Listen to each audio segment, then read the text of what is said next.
I'm going to the National Puppetry Festival, and you should too. This festival is amazing, and I've been to it a couple times. It's only every 2 years, so you really don't want to miss out. You can get tickets for an individual show or workshop, you can get a day pass, or you can get a few day passes and stay at a hotel. But if you want to stay on campus at the festival for the entire week, then the last day to register, you can find more details and all the information on how to register on the link below or at puppeteers.org.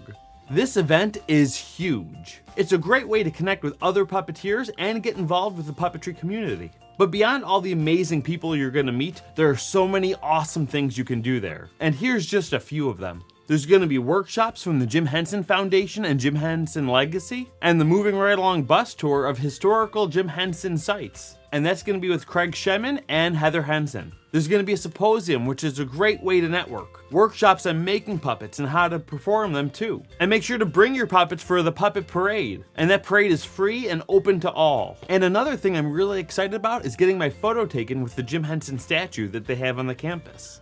And one of the most intimate moments at the festival will be our keynote presentation by Terry Fader. It's called Behind the Scenes with Terry Fader. If you don't know him, which would shock me, Terry Fader is the most successful act to ever come out of America's Got Talent. And he's been performing in Vegas ever since for years. And he's incredibly generous and kind. We had him on our podcast a couple years ago.